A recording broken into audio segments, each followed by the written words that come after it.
नमस्कार।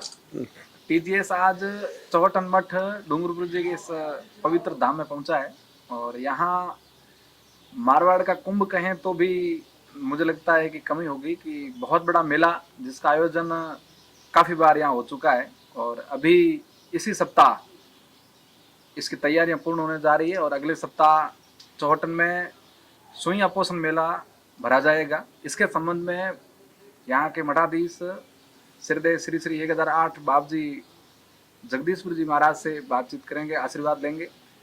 तो आप भी इस मेले में पधारिएगा और जो भी धर्म भक्त जहाँ भी सुन रहे हैं सब इस मेले में पधारें और इस पवित्र मेले में स्नान करके अपने जो भी जीवन के गुण पाप वगैरह हैं वो धोने का प्रयास कर सकते हैं। तो मैंने इतना बड़े संतों का इंटरव्यू लिया नहीं है, पहली बार मैं भी कैमरे के सामने इतने बड़े संत जो मारवाड़ के ही नहीं राजस्थान के ही बहुत बड़े संत हैं। ये मठ सभी मठों में बहुत बड़ा मठ है, सबसे पुराना मठ है। तो मुझे भी थोड़ी घबराहट है कि बाप जी से आशीर्वाद में कोई त्रुटि हो तो बाप जी भी चाहूँगा कि माफ़ी दें और आपसे भी चाहूँगा कि मुझे कोई भी ऐसी बात लगे तो माफ़ करना बच्चा समझ के। तो बाप जी प्रणाम। हरिओम प्रणाम।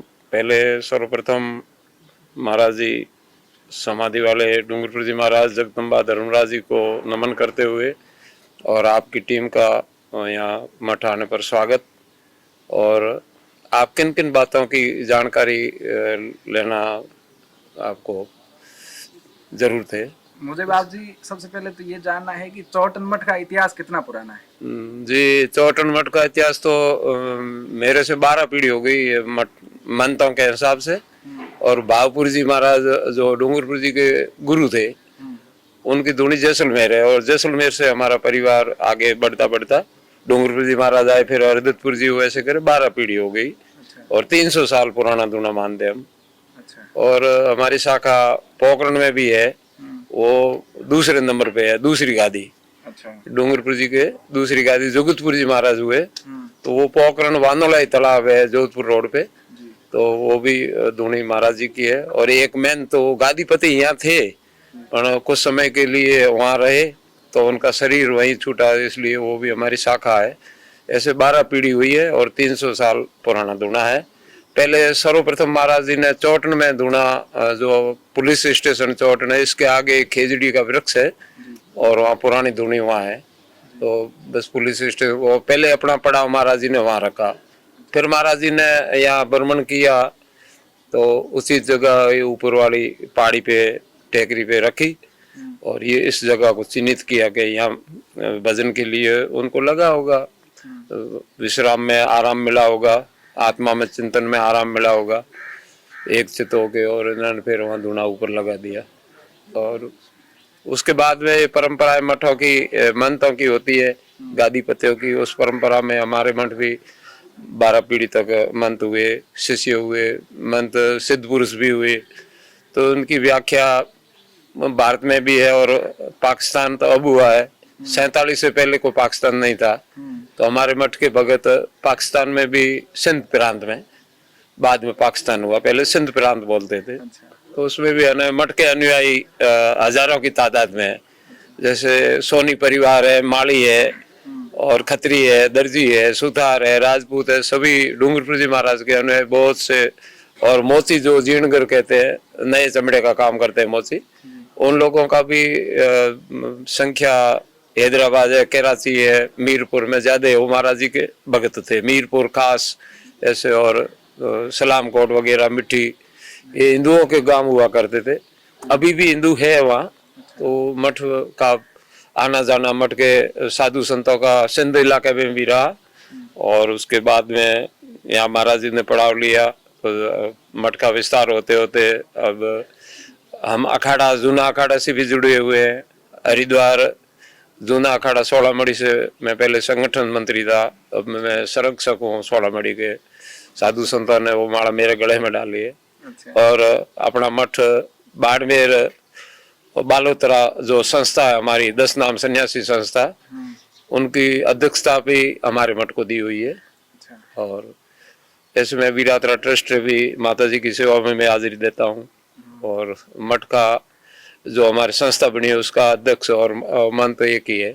अब हमारी संस्था भी रजिस्ट्रेशन है, कोई भाई डोनेशन देने के लिए सरकारी कामों के लिए हमने संस्था रजिस्ट्रेशन कर रखी है, उस हिसाब से लेन देन, और चाहे भले गैस की टंकियां हो कुछ भी हो, सरकार का काम आज की संस्था के अलावा होता नहीं है, तो संस्था भी हमारी रजिस्ट्रेशन है। और ये सोइया मेला, जो आप खास सोइया मेला की जानकारी के लिए यहाँ पधारे, तो आपका स्वागत।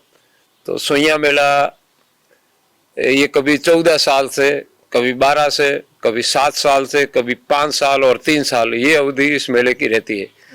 इस अवधि का कारण है कि पोष महीना, जो अपने धार्मिक हिंदू मास होते हैं चैत वैशाख जेठ, इसमें पोष महीना और सोमवती अमावस्या, व्यतिपात योग हो और मूल नक्षत्र हो, 5 योग मिलने पर यह मेला भरा जाता।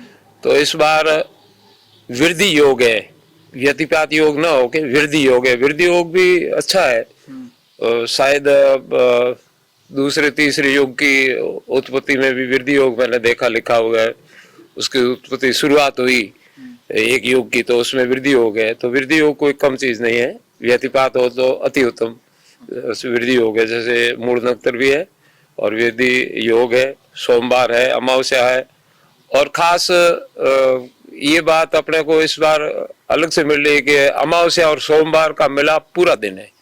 तो लोगों को स्नान में तकलीफ ना हो, यानी आराम से स्नान कर सकते हैं। कभी 1 घंटा होता है, प्रभात की पैर में होता है, तो सर्दी में लोग ठिठुर जाते हैं, हवा भी कभी कभी हो जाती है, चलने लगती है। हवा तो उससे चलेगी। कई मेलों में मैंने भी 8-10 मेले देखे, तो हवा तो थोड़ी बहुत तो असर करती है, शुरू हो ही जाती है, कहीं से भी शाम को नहीं होती है, सुबह हो जाती है। वो तो उनके तकदीर है यात्रियों का, और तकदीर के लिए परीक्षा भी होती है भक्तों की। वो सर्दी में वो स्नान करने के लिए तैयार होते हैं, तो पहले इंद्रवाण तालाब में पानी लेके लोग उससे भी स्नान किया करते थे। और 4-5 मेले हुए, इसके बाद में हमने सरकार प्रशासन से सहयोग लेना शुरू कर दिया। पहले 20,000, 50,000, लाख, 2 लाख, 2.5 लाख, 5 लाख ऐसे होते होते गिलेनिंग लोगों की, यात्रियों की बंडे लग गई। तो प्रशासन के सहयोग बिना मेला समापन नहीं हो पाता और व्यवस्था भी नहीं हो पाती है, अकेला मठ नहीं कर सकता है। और ग्राम पंचायत और मठ का जुड़ाव पहले भी शुरू से ही इस मेले में रहा, और पुलिस प्रशासन चौटन तक या बाड़मेर तक इतने तक सीमित रहता था, यानी 100-50 पुलिस कर्मी आ जाते थे। थोड़ा बहुत लाइटों की भी 86-84 के बाद में चौटन, पहले लाइट भी नहीं थी, तो अंधेरे में ही लालटेनों से, हाथ बत्तियों से ऐसे भी लोग मेला करके रात को स्नान करते थे और तीर्थ भी कर आते थे। ऊपर धाम है, जैसे सोइया महादेव है, कपालेश्वर महादेव है, विष्णु पगलिया है, धर्मराज जी की बेरी है, निर्वाण तालाब के अंदर स्रोत्र है, यानी 4 स्रोत्र पानी के पहाड़ी के इस गांव की तरफ है, चौटन की तरफ, और 3 स्रोत्र है पिछले भाग में, पश्चिम में। तो पानी की सतह लगभग 3 स्रोतों की, और इधर वालों की और 3 उधर वालों की बराबर है, यानी यहाँ से 1 किलोमीटर ऊपर है तो पीछे वाला भी 1 किलोमीटर है। विष्णु पगलियों की सीध में, उनकी रेवलिंग में है पिंपलिया झरना, और कपालेश्वर की सीध में है माँ जगदम्बा की है, जो वैर माता के नाम से है, वहाँ बेरी है पानी की। और इधर सोइया महादेव की तरफ सीध में पीछे के भाग में डोग गांव की तरफ आमलिया झरना है। ये तीनों की सतह पानी की 6 झरनों की बराबर है। इसमें 3 झरने ऊपर वाले और एक धर्मराज जी का बेरी है, जो वो नीचे है, थोड़ी सतह उसकी मठ के आगे है। तो चारों धामों का पानी मिला के और स्नान का महत्व, चाहे हरिद्वार मानो, इलाहाबाद मानो, कोलायत मानो, पुष्कर मानो, वो भी स्नान में ही है। सीधपुर है, बिंदु सरोवर, तो सीधपुर का भी कम नहीं था, मतलब वो था, नदी में पानी लुप्त हो गया। बिंदु सरोवर है, 4 सरोवर ही है भारत में, संसार में 4 सरोवर में से एक बिंदु सरोवर है सीधपुर का, और नारायण सरोवर है जो कच्छ भुज में बॉर्डर के, पानी के बॉर्डर के किनारे, और कैलाश सरोवर तो है ही, और मान सरोवर, ऐसे करे 4 सरोवर माने हैं। तो उसमें से बिंदु सरोवर है सीधपुर का, तो वहाँ भी खुद महत्व है स्नान का। अब तो घाट गुजरात सरकार ने अच्छे बनाए हैं, तो ऐसे उसी कड़ी में अपना स्नान का मेला आता है। इसके मरुकुंभ के नाम से आज से लगभग 40 साल या 35 साल बाद समझ लो, उससे पहले सभी लोगों की इच्छा थी कि क्यों नहीं इसको मरुकुंभ के नाम से ही जाना जाए, तो रिकॉर्ड में नाम छप गया और अब दिल्ली तक जाए, राजस्थान सरकार जयपुर तक ये मरुकुंभ के नाम से ही पहचाना जाता है, इसकी जानकारी है। और पहले इसको सोइया मेला, पोषण मेला, पोष महीने भरा जाने के कारण इसका नाम पोषण मेला है। और सोइया के भगत के नाम से सोइया महादेव है तो सोइया मेला भी कहते हैं। और अब हो गया, साथ में जुड़ गया मरुकुंभ। तो स्नान का महत्व है, जो भी भाई अपनी नीति से आएगा, स्नान करेगा, तो उसको अवश्य गंगा में स्नान करो, पुष्कर में करो, कोलायत में करो, उनको जो फल मिलता है वही हम भी समझते हैं और भगवान से आराधना यही करते हैं कि भगत जो भी आए स्नान करेगा उसको भगवान उनके बराबर इनको भी लाभ दे। ये मेला रहा, इसकी अवधि का कारण है पौष महीना, सोमवती अमावस, और इसके कारण 12 साल से 14 से आए, कभी 14 से भी आए, एक दो मेला 14 साल से भी आए, 12 साल से भी मैंने देखे। गांव में माफी चाहूंगा, काफी लोग बात कर रहे हैं बुजुर्ग कि पहले ये 12 मास से आता था, 12 साल से। हाँ, ये मौखिक कथा है, दांत कथा, जिसे अपन दांत कथा कहते हैं कि पांडव अज्ञातवास में कई जगह भ्रमण किया पांडवों ने। इनका स्थान तो हस्तिनापुर था, दिल्ली। उसके बाद में ये सौराष्ट्र में भी रहे होंगे और महाराष्ट्र नासिक के पास में, जैसे राम भगवान सीता का भी वहाँ पंचवटी में है। तो इन लोगों को भी अज्ञातवास में कई समय घूमना पड़ा होगा। तो कहते हैं कि यहाँ पांडवों ने भी अपना निवास कुछ समय के लिए क्रीड़ा लीला की। जैसे चिंपल नाडी में उनका मैदान खेलने का मानते हैं, वहां भी घास भी नहीं उगता और बबूल मामूली झाड़ी होती है, वो मैदान पड़ा है तो 500 बीघे का। तो कहते हैं कि यहाँ भीमदड़ा एक पीछे के भाग में परिक्रमा में जाते हैं, भाद्रवा सुदी को परिक्रमा का मेला लगता है। तो बीच में एक चट्टान जैसी पहाड़ है, आता है रेत का धोरा, उसको भीमदड़ा बोलते हैं। तो कुछ न कुछ पॉइंट होंगे जब उनका नाम, मौखिक कथा है दांत कथा की, पांडव भी भूमि के नाम से चौटन। हाँ, इसीलिए तो बोला कि पांडव यहाँ रहे। इतिहास कहीं लिखा हुआ है, शास्त्रों में कहीं जिक्र है या नहीं लिखे, ये दांत कथा है, लिखा हुआ नहीं है। डूंगरपुर जी का जो डूंगर पुराण लेख है उसमें सोइया कपालेश्वर विष्णु के सारंग के लेख दिए हुए, कैसे हुए, उनकी उत्पत्ति कैसे हुई, इसका नाम कैसे, सोइया कैसे पड़ा, कपालेश्वर महादेव का मंदिर किसने बनाया उसका भी लेख है। कपालेश्वर महादेव जी के मंदिर के बारे में लेख है कि एक राजा था जो बीकानेर साइड में उत्तर दिशा में था, उसको एक बच्चा भगवान ने दिया तो उसकी आंखें नहीं थी, अंधा था।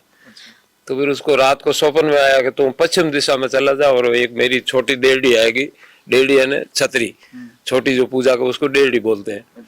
तो वहाँ एक मेरा स्रोत है पानी का और ऊपर शिवलिंग है छोटा रखा हुआ, और वहां तो मंदिर बना दे। ये स्वप्न की बात थी राजा के, वो डूंगर पुराण में लेख है। तो तेरे बच्चे के आंखें हो जाएगी। तो कहते हैं कि वो पहले वाला मंदिर है जो उस राजा ने, सेठ था राजा, वो उसने बनवाया। अभी उस मंदिरों का दोनों का जीर्णोद्धार हुआ है। कपालेश्वर के मंदिर का 12वीं शताब्दी के हैं और सोइया महादेव वो भी 12वीं शताब्दी का, 800-900 साल पुराने मंदिर है। और झरने तो आदि है, नदी है, जब पहाड़ था तो झरने थे ही, क्योंकि पानी स्रोत, झरनों का अपने स्रोत इकट्ठा हुआ पानी मानते हैं, ये साइंस भी कहती है और अपन भी कहते हैं। तो इस सब मंदिर पुराने, उसका जीर्णोद्धार कपालेश्वर महादेव का एक मंदिर पे शिखर बन गया ऊपर, जो पुराना मंदिर कहते हैं गजनी ने, ये मोहम्मद गोरी ने गजनी के टाइम ये मंदिर तोड़े गए थे सोमनाथ का, उसने में ये पुराना मंदिर था। कपालेश्वर का मंदिर बहुत हाँ, इसमें भी हुआ है। केरल में बाकी जो भी पुराने मंदिर तोड़े गए थे वो उसी समय तोड़े गए थे। अब उस मंदिर दोनों का जीर्णोद्धार, एक का तो संगमरमर पत्थर से हो रहा है और एक का शिखर बन गया ईंटों से, दोनों का भव्य मंदिर देखने लग जाएंगे। पहले ऊपर शिखर नहीं था मंदिर का। तो मैंने पहले मेले में 7 साल जो पहले लगा था ना मेला, उस समय गाँव वालों से, हमारे भक्तों से बात की, गाँव के सरपंचों से, गाँव के भक्तों से, भाई क्यों नहीं अपन मांग करके और अपने मंदिरों का जीर्णोद्धार कराए और इसको पर्यटक में जोड़ा जाए। जितना अपन से हो सके उतनी गवर्नमेंट से अपन मांग करें और भविष्य में आने वाले यात्रियों को क्या सुविधा देनी है, रास्तों के लिए, सीढ़ियों के लिए, रोड के लिए, वो भी अपन। तो फिर हमने विज्ञापन मेला खत्म होते ही 10 दिन बाद दे दिया था। वो धीरे धीरे करते करते टाइम निकलते प्रशासन ने हमारे लिए इस पर्यटक विभाग को जोड़ने के लिए भी लिखा हुआ है, पर मंदिर के लिए और भक्तों की भावना को ध्यान में रखते हुए 6-7 करोड़ का बजट हमें इसके लिए पास किया। इसमें 4.5 करोड़ तो पीडब्ल्यूडी के ठेके में है और इसी में हमें जिला प्रमुख साहब बाड़मेर से महेंद्र जी ने भी 40 लाख रुपए दिए। वो सोइया की ये मठ से लगा के 1 किलोमीटर दीवार जो लोग कोई गिरे ना, ये बैरिकेटिंग की जगह दीवार बन गई और पाइप लगे अंदर, कहीं दीवार है तो कहीं पाइप लगे हुए, पिलर लगे हुए। अब गिरने का और बैरिकेटिंग जो लकड़ी की बांध है उसकी परेशानी मिट गई। हाँ, और जगह जगह लोहे की बैरिकेटिंग लग गई। फिर कैलाशी से हमने मांग की, जो मंत्री जी थे तो कैलाशी ने 20 लाख रुपए दिए। पुलिस थाना से पिंपली चौक तक ये रोड कैलाशी के उस कोठे से बनी हुई है। वो तो 3 साल पहले की बात है, 2.5 साल हो गए। वैसे मदद सबने किया। जो मांगा, पद्माराम जी ने 20 लाख रुपए अपने मद कोठे से दिए तो उनको मठ के सीढ़ियों के पास में जो हॉल बना हुआ अभी सत्संग मंच उसके आगे है, वो हॉल पद्माराम जी के अपने कोठे से बना हुआ है। और ये ऐसे 80 लाख ये हो गए। और जो प्रधान साहब ने भी कुछ 5-1 लाख रुपए दिए होंगे, वो पंचायत खाते में थे, वो भी काम हुआ है सीमेंट का कहीं। और 4.5 करोड़ मुख्यमंत्री जी को से हुआ, कांग्रेस सरकार से अशोक जी ने स्वीकृत किए। तो उसमें काम शुरू होते होते बहुत लेट हो गए, हमें मंजूर हो 3 साल हो गए, कोई ठेकेदार नजदीक आ ही नहीं रहा था। फिर मांगीलाल जी जो ब्राह्मण है बाड़मेर से, उन्होंने भाई ने सुरताराम ने मांगा कि आपकी कॉपी हमें काम में के लिए दो तो मैं यहाँ काम कराने की इच्छा रखता हूँ और मुझे भी मजदूरी मिलेगी और धर्म का काम है और लोग तो कोई बाहर के तो हाथ डालते नहीं है ठेकेदार। तो उस भाई ने सुरताराम ने ठेका लिया तो काम थोड़ा देरी से शुरू हुआ और अभी भी थोड़ी पैसा में तो पेमेंट में अड़चन आ रही है, न जाने कहाँ रुके हुए हैं। इसमें पर्यटक विभाग भी साथ में है और पीडब्ल्यूडी भी साथ में है। और पैसे तो गवर्नमेंट के कहीं नहीं जाएंगे, आ जाएंगे, देरी होगी पर अंधेर नहीं है, देर है, उसकी बात तो रहने दो। कोई गवर्नमेंट ने दिए पैसे लोगों की सुविधा के लिए, यात्रियों को ठेस नहीं पहुंचे और तकलीफ ना हो, इसलिए उसमें मठ के पास ऊपर एक पानी का हौद बना हुआ है, तो वहां से सोइया तक हमने पीने के पानी के लिए पाइप 1 इंची जीआई पाइप की मांग की थी, वो पाइप लग गया है। पानी सोइया तक मठ से हौदी से ट्यूबवेल का पानी आ जाएगा। कभी एकादशी हो, पूर्णिमा हो, अमावस्या अगर यात्री ज्यादा जाते हैं तो वहाँ स्नान की तकलीफ पानी कम होता है, इतना झरने में उपलब्ध नहीं हो पाए जो लोग खर्च करना चाहे, तो वो पानी पीने का भी उधर हमने भेज दिया। और वहां से अगर सोइया के पानी से मोटर लगाएंगे तो यहाँ मठ तक हौद में वो पानी आएगा सोइया का, आमने सामने।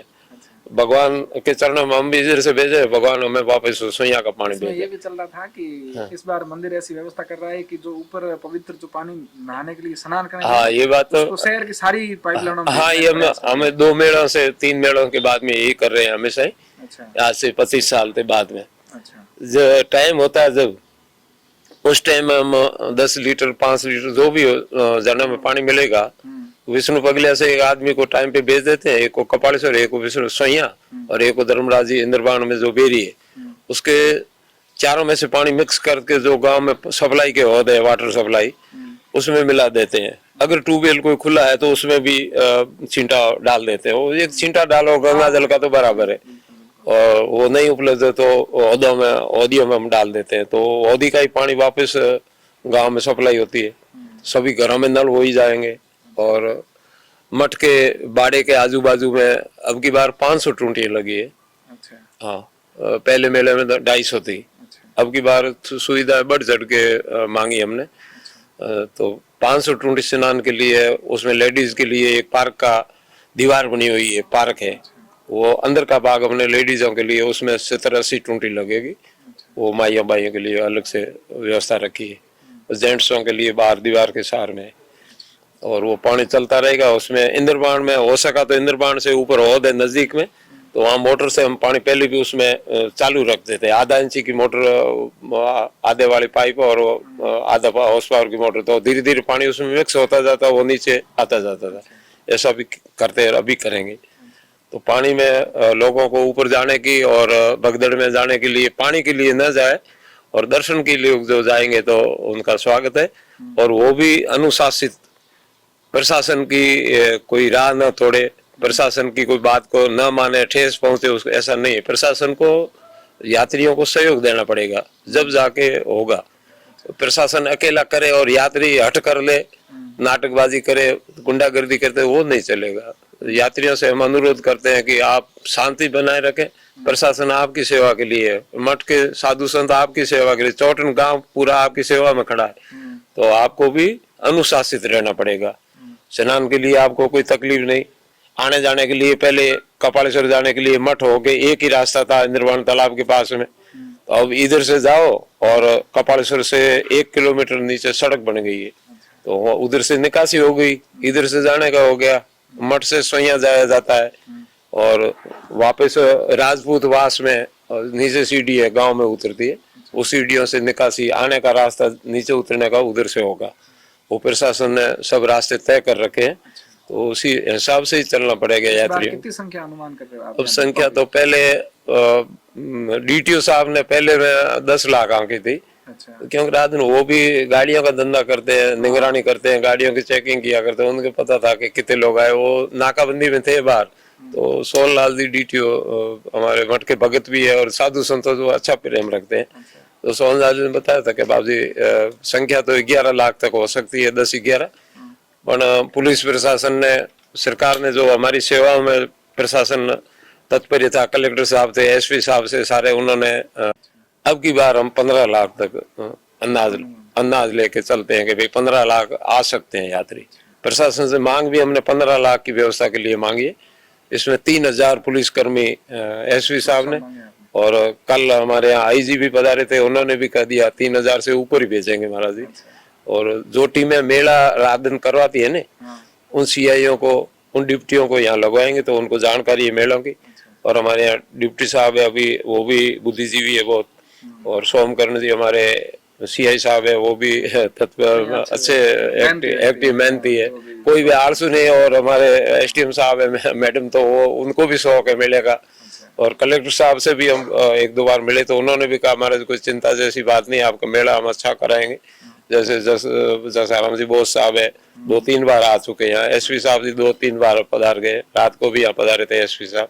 तो प्रशासन की तरफ से कोई सिर्फ थोड़ी रोडों की कमियां हैं, रोडों का सुधार कम हो रहा है।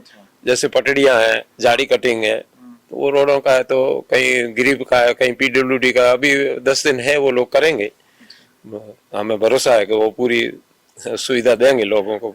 अभी थोड़ा कम हुआ काम, बाकी सब सेवाएं जलदाय विभाग की भी अच्छी है, तो लाइट वाले अपना काम कर रहे हैं। स्वास्थ्य विभाग वालों ने कह दिया कि 10 टीमें हम यहाँ लगवा देंगे।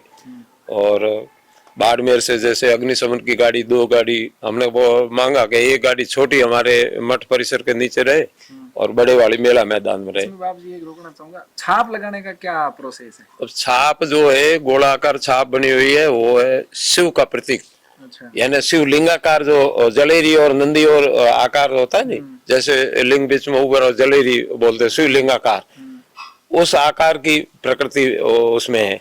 वो गर्म कर पे ले बाजू पे लगेगी, बाहों पे, और नहीं उसको गर्म की इच्छा नहीं है, तो हमारे बोर्ड लगा हुआ है वहाँ, जहाँ छाप लगेगी इन 3 जगह बोर्ड लगा के रखे भाई स्व इच्छा यात्री की, चाहे भस्मी यानी विभूति में करके लगवा सकता है, कैंकू में करके लगवा सकता है, और गर्म करके इच्छा हो तो गर्म करके लगवा दे। पहले के लोग थोड़े मजबूत होते थे, इसके साथ नहीं थे, अब थोड़े लोग इससे डरने लगे, ओ ठाडा गर्म पक जाएगा, दर्द होगा, तो दर्द तो थोड़ा बहुत होगा ही। हाँ, तो वो अपनी इच्छा से हम कैंकू भी पास में रखेंगे और विभूति भी जो कहेगा वैसी लग जाएगी। अच्छा, 3 जगह केंद्र रखे हैं छाप के। और मठ के नीचे सत्संग होगी, तो अगर सत्संग में भजन भाव भी होंगे और पास में धूप हमारे हवन का भी चलता रहेगा, और एक तरफ छाप का भी होगा। अच्छा, तो वहाँ लोग किसी ऊपर न पहुंच पाए, किसी को इच्छा है कि मठ में हमें रुपया चढ़ाना है, दान करना है, तो पेटी यहाँ भी होगी और हमारे मठ के भगत बैठे होंगे, अगर वो वहाँ डाल देगा तो वो मठ में ही जाएगा। छाप लगाना शुल्क है या निःशुल्क है? छाप का शुल्क है, पहले 50 रुपये थे, अब की बार हमने 100 रुपये का अंदाज किया। अब 50, 20, 10-20 के नोट ही बंद हो गए चलना, तो कोई 100 रुपया, इतनी दूर आएगा लोग, तो कोई छाप के लिए स्व इच्छा से है। वो कोई सारे लोग 12 लाख तो 15 लाख तो लगवाते नहीं है, उसमें 1 लाख 1.5 लाख आदमी लगवाते हैं, तो इसलिए हमने शुल्क 100 रुपया रखी है। अच्छा। बाकी वो शुल्क मठ में काम आएगी। वो बोर्ड भी लिखा हुआ है कि भाई ये जो आपका पैसा आएगा सारा मठ में लगेगा, जो निर्माण में आता है हमें लोग देते हैं, अनाज भी देते हैं, और भेंट में जो भी आता है हमने सब जो काम में लगा है वो आंखों के आगे पड़ा है। निर्माण लोगों को सुविधा मिले। हरिद्वार में हमने धर्मशाला बनाई, वो लोगों के लाभ के लिए बनाई, वहां जाए उनको अच्छी व्यवस्था मिले, रहने को मिले, आराम मिले। दोरीमना में मठ का आश्रम है रोड के ऊपर, वो भी इसी हिसाब से हमने बनाया कि लोगों के लिए। अच्छा। रामसर में बड़ा आश्रम बना है, वहाँ बैठने की भी जगह नहीं थी हिंदुओं के लिए, किसी के थी ही नहीं कि हिंदू क्या दूसरों के लिए भी नहीं थी, खाली होटलें थी। तो वहाँ आश्रम में 7 बीघा जमीन रामसर जागीरदारों ने हमें पहले भेंट की थी, आज से 50 साल पहले। अच्छा। तो वहाँ अच्छा आश्रम बन गया, अब लोग वहाँ पूजा पाठ हो रहा है। दोरीमना में पूजा पाठ चालू है, मंदिर की प्रतिष्ठा बाकी है, पूजा वहीं भी चालू है। सन 17 से वहाँ नींव रखी थी, तो धर्मशाला है वगैरह वो दोरीमना में भी बनी। और इस मठ की शाखाएं गुजरात में बहुत जगह है। अपने इस मठ की कितनी शाखाएं?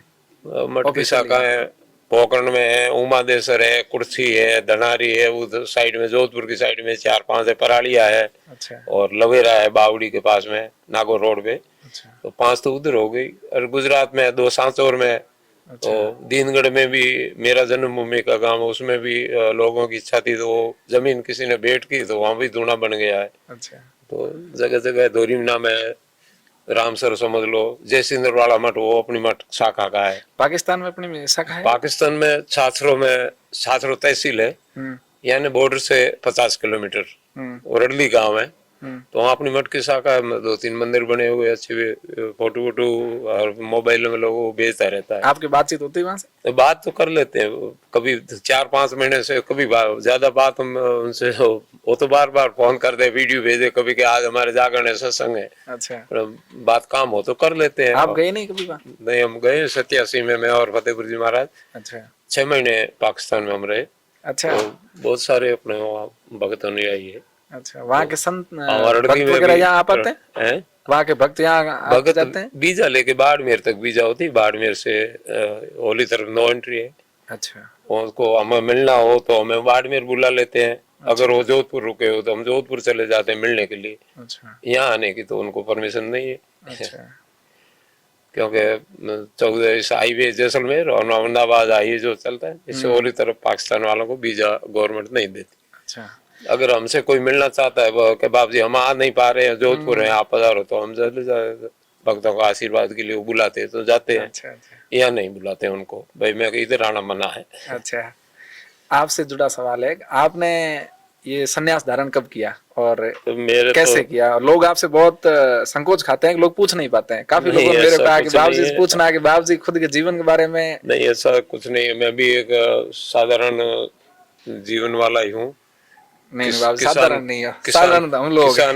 किसान के घर का जन्म है मेरा भी। अच्छा। और मेरे माता पिता ने मेरी बीमारी के कारण, जब मैं 5-6 महीने का था, तो उन लोगों ने आस पाली कि अब ये बचेगा नहीं।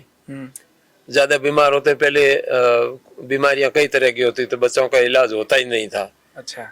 और अब इलाज होने लगे, इसलिए थोड़ी जनसंख्या ज्यादा बढ़ने का कारण यही है। जैसे चेचक होती थी, चेचक से भी बच्चे खत्म हो जाते थे। अच्छा। बाड़ा होता था अच्छा। पाँव में, तो बालों से तो बुढ़े बुढ़े लोग भी थक जाते थे। अच्छा। पाँव लूले लंगड़े हो जाते थे, चेचक से अंधे हो जाते थे। तो ऐसे बीमारियां कई तरह की होती थी।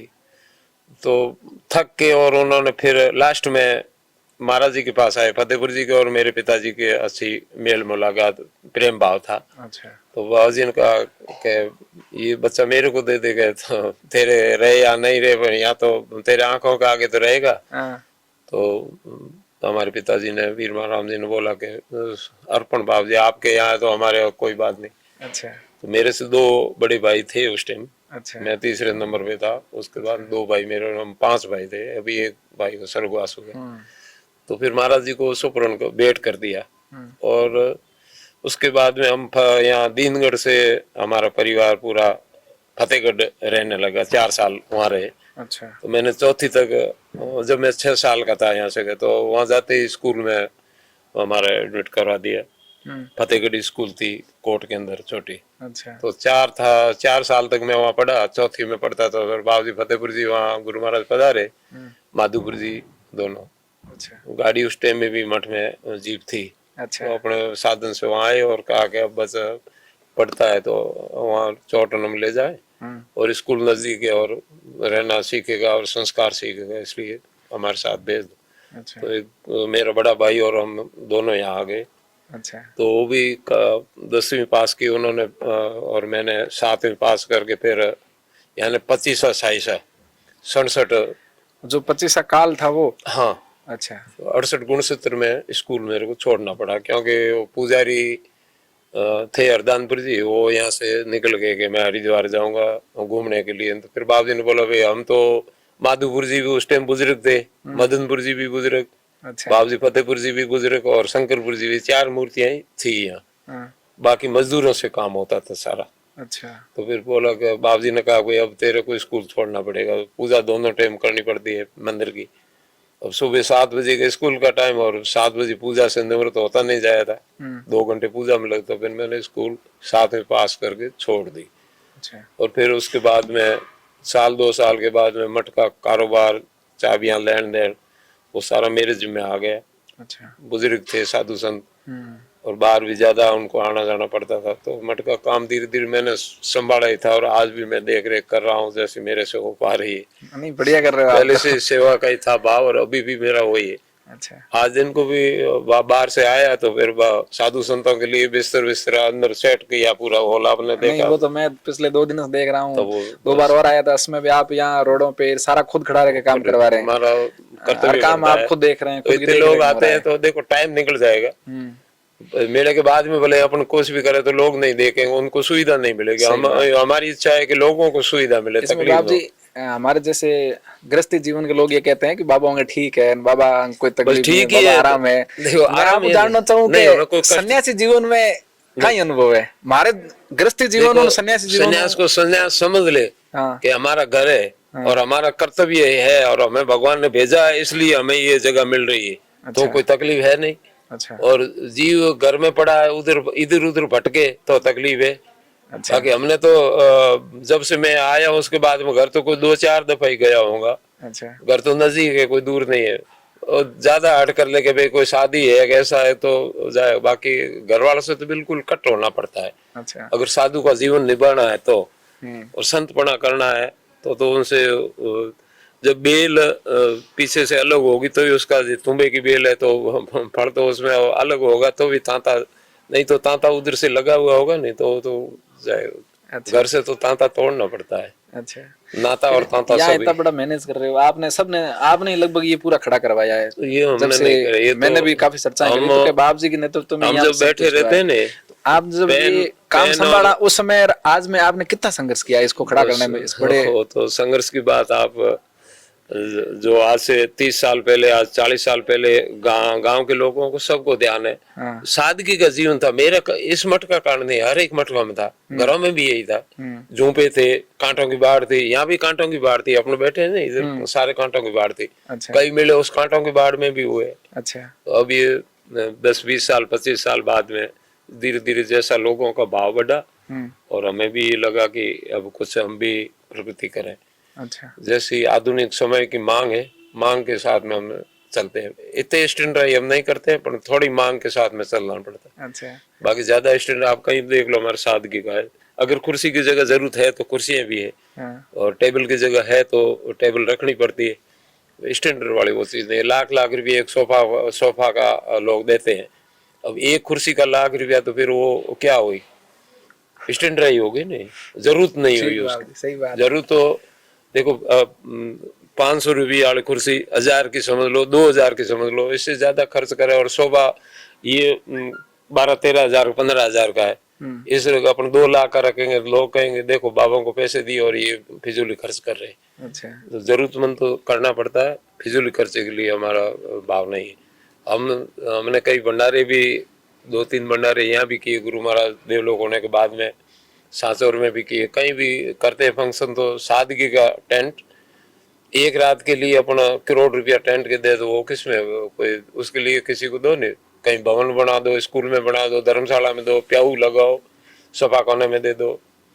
ऐसे हमारी भी इच्छा थी कि हॉस्पिटल के लिए को लोगों से तो चौटन में 10 नाम सन्यासी नाम से हॉस्पिटल भी मठ का है। अच्छा। और एक जगह स्कूल भी मठ के नाम से जो जालमपुर जी बहुत हो गए उन्होंने शुरू किया था, वो तो उसको मठ चला रहा है। मास्टर भी ठेके दिया, कुछ भी दिया, अपन है भवन मठ का और मठ के नाम से चल रही है। अच्छा। शंकर ने बाल निकेतन और 10 नाम सन्यासी हॉस्पिटल मठ के नाम से चल रहा है। बाकी भवन तो 2-3 स्कूलों को किराए दिए हुए हैं, तो है वो ही कम किराए पे। उन्होंने कहा बाबू जी स्कूल चलाएंगे। बाड़मेर में हमीरपुर वो स्कूल को दिया हुआ बिल्कुल सस्ते भाड़े में। अच्छा। और यहाँ मीडिया स्कूल को दिया, वो भी नया बनवा के दिया। उन्होंने कहा कि आप हमें बच्चों के लिए पढ़ाई के लिए आपके पास जमीन है, आप बना, तो हमने बना के दे दिया।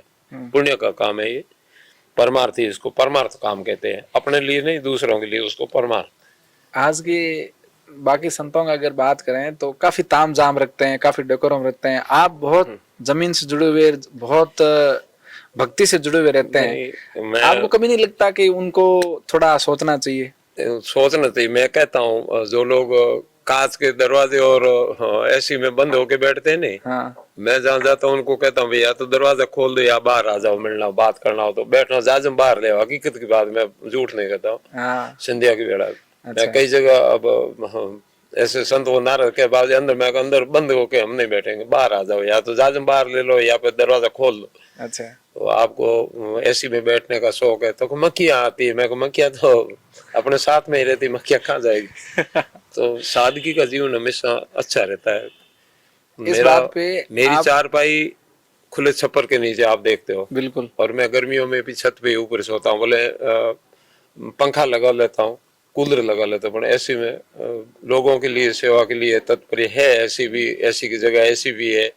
और मैं ऐसी में नहीं कम सोने की, शरीर को जैसे रखेंगे नहीं वैसा रहेगा। अमीरात हो गई तो फिर अमीरात ज्यादा करना पड़ती है, सादगी में अच्छा है। अच्छा। एक टाइम भोजन खाओगे तो एक टाइम की इच्छा होगी, और 2 टाइम खाओगे 2 टाइम। जैसा शरीर को अपन रखेंगे मन को और शरीर को, वैसा ही रहेगा। मेरे चैनल से बाबू जी बहुत सारे युवा जुड़े हुए हैं, पढ़ने वाले। 20 साल से 35 साल तक हमारे दर्शक हैं बच्चों सारे। के लिए भी हम यही कहते हैं उनसे वो सब ये जानना चाहते थे कि बाबू जी इतना सामान्य जीवन कैसे मैनेज कर लेते हैं आज के समय। बाकी सारे बाबा तो बहुत डेकोरम रखते हैं। अब जैसे कि बहुत सारे यहाँ, मैं नाम नहीं लेना चाहूंगा, बहुत सारे ऐसे आश्रम नए नए शुरू हुए हैं जहाँ मतलब बहुत वीआईपी कल्चर शुरू हो गया है। उनकी आप अपनी अपनी भावनाएं हैं, तो वो नहीं होना चाहिए। मठ अखाड़ों में सादगी होना चाहिए, बस ये। जो अब साधना का स्थान है, साधना अपन से नहीं हो पाए तो परमार्थी के लिए पुण्य का काम करो, परमार्थ के लिए करो। अपन गाय नहीं रख पाते हैं तो किसी गौशाला में दे दो दान, चारा डाल दो, वहां उसका सहयोग कर दो, वो भी गौ के नाम से होगा। और अपन गाय रख सके, अपनी हिम्मत हो सेवा करनी तो 10, 20, 50 गाय की सेवा करो। और नहीं हो पाए तो उनको दूसरी जगह उनका सहयोग कर दो। अब गरीब कोई बेचारा जा रहा है, अपन को पता है कि इसके पैसों की जरूरत है, इसको कपड़े की जरूरत है, इसको अनाज की जरूरत है। और ढोंगी कई तरह के होते हैं, पैर के लगे हुए न हो तो भी पाटा बांध के, पट्टी बांध के और लुली लगड़े बन जाते हैं, लोग पकड़ते भी है उनको। हाँ, तो ऐसों को तो देना नहीं चाहिए, और जरूरत है वहाँ पुण्य देना चाहिए। और अपन को भगवान ने दिया है तो सामने भी वितरण करना चाहिए। अपने चौटन मठ की धर्मशाला को, चाहे हरिद्वार में 2 रूम अपने अखाड़े में दिए हुए हैं। इलाहाबाद में भी कल फोन आया था कि बाबू जी 1 रूम देना पड़ेगा 6 लाख का। मेरे को ले जाना, कोई आपके साथ जाएगा ना हमारे साथ में जाएगा, लोगों के काम आएगा, मेरे को बनवा देना मठ के नाम से। सही बात। तो उज्जैन में भी दिया हुआ है मेरे 1 रूम का। और नासिक में भी 1.25 लाख जैसे 1 रूम सामूहिक में बन रहा था हॉल, तो उसमें भी दिया। एक अपने बाबू जी फतेहपुर जी के नाम से वीरात्रा धर्मशाला में भी उन्होंने 1.11 ही मांगे थे। तो लोगों के काम है, हमें वीरात्रा रात को सोने के लिए कोई जरूरत नहीं है। माता जी के चरणों में, हमारा इष्ट भी माता जी है, तो उनके चरणों में भेंट कर दिया तो क्या हुआ। लोगों के दिया और हमने सामने दे दिया। देना यहाँ से पैसे की जड़ कहते हैं कि हृदय में होती है, तो निकलना बहुत मुश्किल है। मैं आज दिन को था, आपके ही भक्त है जसवंत सिंह जी माइला, हाँ जी, उनके साथ था। तो उन्होंने कहा कि मेरा बाबू जी से बहुत स्नेह है, और मैंने कहा मैं इंटरव्यू करने जा रहा हूँ, मुझसे होगा नहीं, आप जाओ मेरे साथ, आप सवाल करना, आप बाबू जी से बात करना। जसवंत सिंह जी ने 2-3 बार हमारे यहाँ जो मंच पे काम कोई भी हुआ नहीं, तो जसवंत सिंह जी 24 घंटे तक आए तत्पर रहे, उन्होंने मना नहीं किया, कैसा भी काम था छोड़ के भी यहाँ आए। तो उन्होंने सहयोग रहता है। आज की टाइम में भंडारे में हो और किसी मंच पे हो तो वक्ता का अच्छा सहयोग मिल जाता है। तो वो संस्कृत के भी जानकार है, हिंदी के भी जानकार है, डिंगल भाषा के भी जानकार है, सभी तरह से बहुत अच्छे वक्ता है। अच्छा वक्ता है। काफी देर बातचीत हुई थी, आपके बारे में अच्छा बताया कि बाप जी ये सारी चीजें उन्होंने मुझे बताई कि भाई इसका सोइया का क्या इतिहास है, इसका शास्त्र में कहीं जिक्र है कि नहीं है या नहीं है। सोइया का डूंगर पुराण जो है, डूंगरपुर जी महाराज ने व्याख्या की है 300 साल पहले। उन्होंने सोइया बारे में बताया कि भाई एक माली भगत था और वो महादेव जी की भक्ति करता था और भगवान महादेव जी उनको प्रसन्न हुए तो उसने वर मांगा कि भाई मेरा नाम भगवान, मेरा नाम आपसे पहले और आपके साथ जुड़ा रहना चाहिए। अच्छा। तो सोइया महादेव के नाम से, बाकी मंदिर तो पहले ही था। अच्छा। वो सोइया माली जाति का भगत था। ये डूंगर पुराण बाप जी किस भाषा में लिखा गया है? वो पहले वाली पुरानी जो बाणी की आप बाणियारी भाषा कौन, तो बाणियारी भाषा है ना, एक खड़ी लाइन खींच के ऊपर लिखा उसी ऐसी भाषा में है। आपने इसको वापस अभी ऐसे हिंदी भाषा में? हमने उसमें से कुछ अंश जो गुरु प्रसाद डूंगरपुर जी की किताब हमारे मठ से चल रही है। अच्छा। गुरु प्रसाद के नाम से, भजन वाणी के नाम से, सत्संग भजन वाणी, ऐसी 2-3 पुस्तकें हमने 91 के बाद में प्रकरण संस्करण शुरू हुआ है किताब का, पहले नहीं था। अच्छा। तो मैंने संग्रह 2-3 बार पुस्तकों का किया। अच्छा। जैसी मेरी जानकारी थी वैसा संग्रह किया। उसमें सत्संग वालों के बारे में भी लिखा, भाई ये सत्संग ऐसे किया करो, अपनी पुरानी परंपरा उसको गुम मत होने दो, लुप्त हो जा रही। अच्छा। सत्संग का भाव सत्संग का रखो, जागरण का जागरण का रखो। नाटक पहले भी लोग कराया करते थे।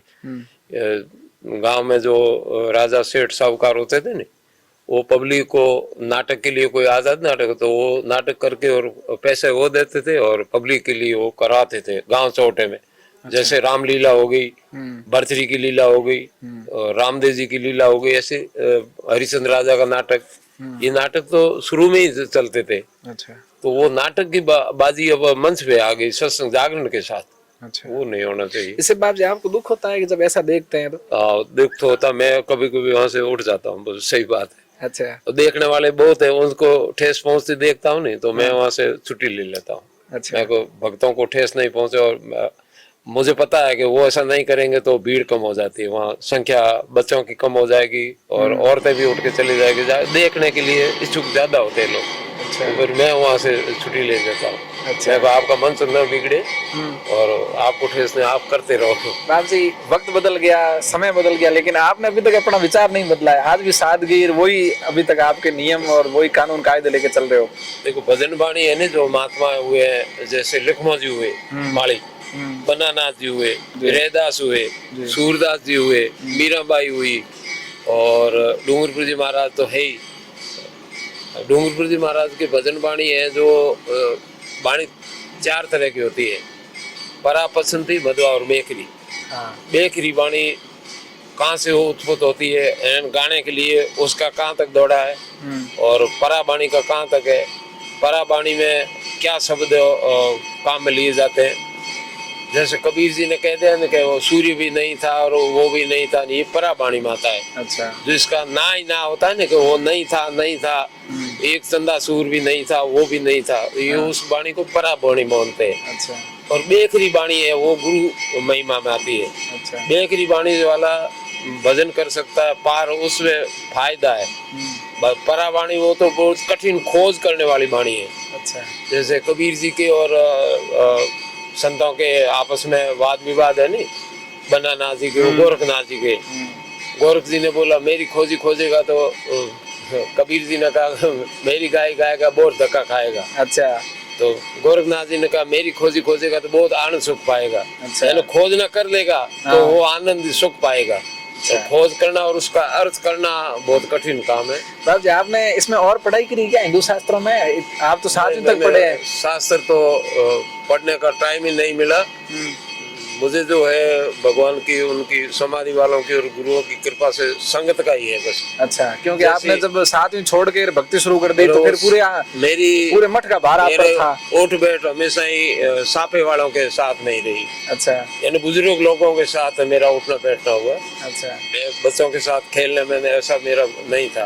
अच्छा। और न युवा पार्टी के साथ में बैठा। युवा तो डरते हैं आज भी आपसे। मैं खुद भी डरता हूँ, मेरे इंटरव्यू करने की हिम्मत नहीं करता। खरी बात है, आ जाते हैं, उनका काम है कर देते हैं, पर युवाओं के साथ ज्यादा बैठना पसंद है। उनको कहता हूँ भाई शराब मत पीना, माता पिता की सेवा करना, नशे से दूर रहना।